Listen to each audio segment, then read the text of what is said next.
Bonjour, aujourd'hui je vais vous raconter l'histoire du voleur et de la princesse. C'est un conte issu des contes de Thoth rédigé par Amandine Marchal qui est égyptologue à Toulouse. C'est donc une histoire qui va nous amener en Égypte ancienne. Les contes de Thoth, comme les contes de Perrault ou de Grimm, sont des contes pour les plus grands, car il n'y a pas que des choses choupinettes dedans. Vous allez le découvrir dans cette histoire. Le voleur et la princesse. Il était une fois un pharaon très puissant. Il avait gagné beaucoup de guerres, et chaque fois, il avait ramené de grands trésors des royaumes vaincus. Son palais devenant trop petit pour toutes ses richesses, le pharaon appela son architecte. « Construis-moi une grande maison pour que je puisse y mettre tout mon trésor, car il n'y a plus de place au palais. Les murs devront être solides pour qu'aucun voleur ne puisse y faire un trou. Je ne veux pas de fenêtres et je veux des portes cachées. » « Oui, votre majesté. Je vous ferai une maison dans laquelle aucun voleur ne pourra rentrer. » Pour plus de précaution, l'architecte travailla seul. Enfin, un jour, il se présenta au palais. « Maître, votre maison est prête. Confiez-moi des serviteurs aveugles et je leur indiquerai les chemins à prendre pour déposer vos trésors en sécurité. »« Tu es un fidèle serviteur. Tu auras une belle récompense, lui répondit le roi. Les bijoux en or et en pierres précieuses furent cachés à l'intérieur de la maison. Seul le pharaon pouvait y entrer et en sortir sans se perdre. Pendant des années, le pharaon fut très content et rassuré. Hélas, cela ne dura pas aussi longtemps qu'il l'aurait souhaité. En effet, quand l'architecte sentit qu'il allait bientôt rejoindre le royaume d'Osiris, le dieu des morts, il appela ses deux fils et leur dit : « Mes chers enfants, je vais vous révéler un secret.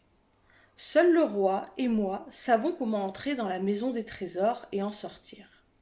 Avant de mourir, je vais vous le révéler. Promettez-moi de faire attention et de ne prendre que quelques objets à la fois. Sinon, Pharaon pourrait s'en apercevoir. » Les deux fils promirent, mais ils oublièrent bien vite. Au début, ils furent prudents, ne prenant que quelques objets. Puis, ils les échangeaient vite, très vite, trop vite. Car il y avait toujours quelque chose qu'ils n'avaient pas et qu'ils voulaient. Une maison plus grande, un jardin luxuriant, un bassin rempli de jolis nénuphars, ou même un petit singe qui ferait des pitreries. « Mon frère, j'en ai assez de venir ici tout le temps et de ne prendre que 2 ou 3 bijoux. Et si nous prenions un coffre entier ? » ?»« Je suis d'accord. Prends ce coffre et je prendrai celui-là. Comme ça, nous ne reviendrons pas avant au moins 1 mois. » Quelques jours plus tard, le roi se rendit dans sa maison. De temps en temps, il allait s'assurer que rien n'avait été volé. La première fois qu'il était venu, la dernière fois, il lui avait semblé que ses trésors avaient un peu diminué. « Par Horus qui protège les pharaons depuis des siècles. Mais non, je ne rêve pas. Il y a bien quelqu'un qui est venu voler mes richesses. » Très en colère, il rentra aussitôt au palais et appela le chef des armées. « Je veux que tu te rendes dès demain avec moi dans une maison secrète avec 5 soldats. Vous prendrez des pièges et vous les installerez un peu partout. Mort ou vivant, je veux attraper celui qui me vole. » Le soir même, les 2 frères se rendirent dans la maison sans savoir qu'elle était piégée. L'aîné appuya sur un coin de l'entrée, puis contre une brique du mur, et la porte s'ouvrit. Alors qu'il entrait à l'intérieur, le premier piège se déclencha, et son corps fut transpercé de piques. « Par tous les dieux, non !» s'écria le jeune. Il se précipita vers lui, mais c'était trop tard. Son frère avait rejoint leur père chez Osiris. Et le gâteau est prêt. Ça, c'est une autre histoire. « C'est un cauchemar, gémit-il, mon pauvre frère. Nous avons voulu être trop gourmands avec le trésor de Pharaon, et nous avons été démasqués. » Le malheureux essaya d'arracher les piques du corps de son frère sans y parvenir. Elles s'enfonçaient dans le mur et il n'était pas assez fort pour les enlever. Mon frère, je t'en prie, pardonne-moi, pleura-t-il en tirant son épée. Mais je ne peux pas laisser les gardes te reconnaître et venir m'arrêter. Ils me tueront aussi. Votre Majesté, c'est horrible, s'écria le chef des armées en courant vers le pharaon. Que se passe-t-il? Répondit le pharaon. J'ai envoyé des gardes ce matin à la maison, où vous gardez tous vos trésors, et on a trouvé un voleur. Ah! Amenez-le ici! Il s'est moqué de moi depuis des mois. On verra bien s'il rira toujours quand je le condamnerai à mort. C'est que, Seigneur, il est déjà mort. Comment ça? Les gardes l'ont tué?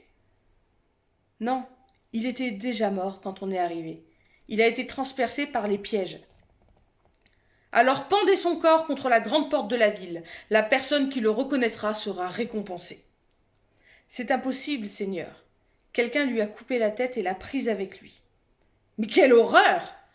Il avait donc un complice. Allez, suspendez le corps à la porte du palais et arrêtez toute personne que vous verrez en train de pleurer. Pendant ce temps, le voleur était rentré chez sa mère. Il avait mis la tête de son frère dans un sac, et c'est en pleurant que la mère et son fils l'avaient enterré dans le désert. Maman, je te le promets, j'irai ce soir au palais et je ramènerai ici le corps de mon frère pour que nous puissions enterrer aussi. J'ai perdu mon mari, maintenant un fils. Que vais-je devenir si je te perds aussi? Ne t'inquiète pas, je serai très très prudent. Les gardes ne m'attraperont pas, et je serai toujours là pour veiller sur toi et te protéger. Avant que la nuit tombe, le voleur avait un plan. Il acheta du bon vin et le mit dans des vases qu'il plaça dans une charrette. Il se coiffa ensuite d'une perruque pour qu'on ne le reconnaisse pas. Puis il partit voir les soldats qui gardaient le corps de son frère. « Bonsoir, mes braves. Je viens de la part de Pharaon. Comme votre tâche n'est pas facile, il m'a envoyé vous offrir du vin. » Très contents, les gardes se mirent à boire à la santé du roi. Quelques minutes plus tard, il ne restait pas une goutte de vin. Et 1 heure après, les soldats, complètement saouls, chantaient à tue-tête dans les rues de la cité. Le voleur en profita pour détacher le corps de son frère, il l'allongea dans la charrette et rentra vite chez sa mère. Au petit jour, quand le pharaon apprit que le corps avait disparu, il entra dans une colère noire. Sa fille, ennuyée de le voir aussi contrarié, décida de l'aider. « Père, j'ai un plan. Laisse-moi faire, et si les dieux le veulent, demain soir, ce voleur sera ton prisonnier. Ma chère fille, je peux toujours compter sur toi. Que les dieux t'aident à réussir. »« Garde !» commanda la princesse. « Je veux que vous dérouliez un grand tapis à l'entrée de la ville. Apportez aussi des boissons et de délicieux gâteaux. Je m'installerai là pour la journée. » La princesse envoya des messagers dans la cité annoncer qu'une belle et noble dame épouserait la personne qui avait commis la chose la plus horrible au monde. Et son piège fonctionna. Le voleur la vit et en tomba éperdument amoureux immédiatement. Il voulait tellement l'épouser qu'il finit par lui avouer qu'il avait coupé la tête de son frère, déjà mort, pour éviter d'être arrêté et puni par le pharaon. « Garde !» hurla la princesse. « C'est lui le voleur que recherche mon père. Arrêtez-le !» Aussitôt les soldats lui sautèrent dessus. Le voleur essaya de se libérer, mais ils étaient beaucoup trop nombreux. « Ah, tu fais moins le malin maintenant !» ricana l'un des gardes. « Attends un peu d'être devant Pharaon. Là, tu sauras vraiment ce qu'est la peur. » Le voleur avait toutefois plus d'un tour dans son sac.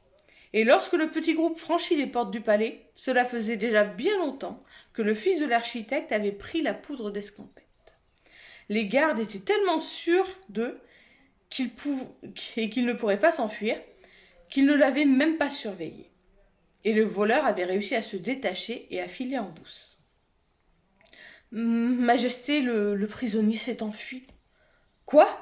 Mais vous êtes une bande d'incapables. C'est la seconde fois que ce filou vous échappe. À lui seul, il est plus intelligent que vous tous réunis. »« Par la barbe d'Osiris, se dit le roi. Cet homme est incroyable. Ce serait dommage de le tuer alors qu'il est aussi astucieux.